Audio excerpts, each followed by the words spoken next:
박근혜 이명박 대통령에 대한 생각은 두 분 다 이른바 정치 수사입니다. 구체적인 사건에 들어가 보면 과연 그분들이 감옥에 있을 만큼 그런 잘못을 저질렀나 하는 것이 상당히 회의적으로 봅니다. 제가 대통령이 되면 이 두 분은 바로 사면을 할 겁니다.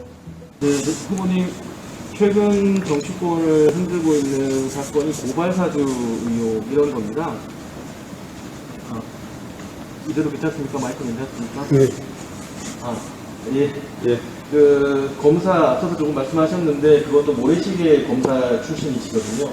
문재인 정부의 검찰 개혁에 대해서 어떤 생각을 좀 가지고 계신지 궁금합니다. 구체적으로 100점 만점에 몇 점 정도 주실 수 있으신지, 그리고 또 다른 질문은 지금 많은 국민들의 관심사이기도 하고 더욱이 보수의 텃밭이라고 할 수 있는 대구 경북에서는 이명박 박근혜 전 대통령 사면에 대한 관심이 굉장히 뜨겁습니다. 후보님 나중에 당선되시면 또는 지금 후보 입장에서 어떤 의중을 가지고 계신지 여쭙습니다. 우선 선진국 시대에 걸맞는 검찰개혁은 검찰이 직접 수사권을 갖지 않는 겁니다. 직접 수사권은 대부분 경찰이 갖습니다.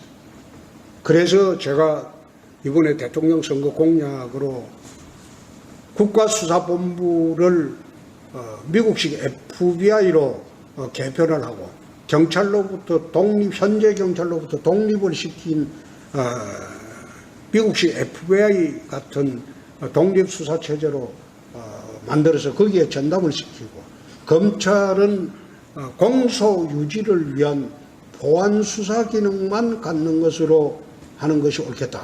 그리고 검찰이 공소 제기를 해서 공소 유지 기관으로만 충실하는 게 옳겠다. 그런 생각입니다. 두 번째, 박근혜 이명박 대통령에 대한 생각은 두 분 다 이른바 정치 수사입니다. 두 분 다 이른바 정치 수사고 국민들한테 알려진 것과는 달리 구체적인 사건에 들어가 보면 과연 그분들이 지금 구속돼서 감옥에 있을 만큼 그런 잘못을 저질렀나, 나는 거기 상당히 회의적으로 봅니다. 특히 박근혜 대통령에 대한 수사는 그거는 통치행위가 대부분입니다. 통치행위가 대부분이고 이 사법적 심사의 대상이 안 되는 거죠.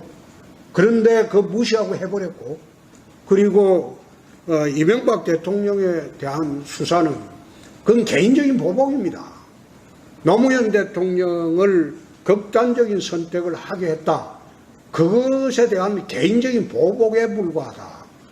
그래서 그것도 국민들에게 알려진 바와는 달리 구체적인 내용에 들어가 보면 이거는 보복 수사에 불과합니다. 그래서 제가 대통령이 되면 이 두 분은 바로 사면을 할 겁니다.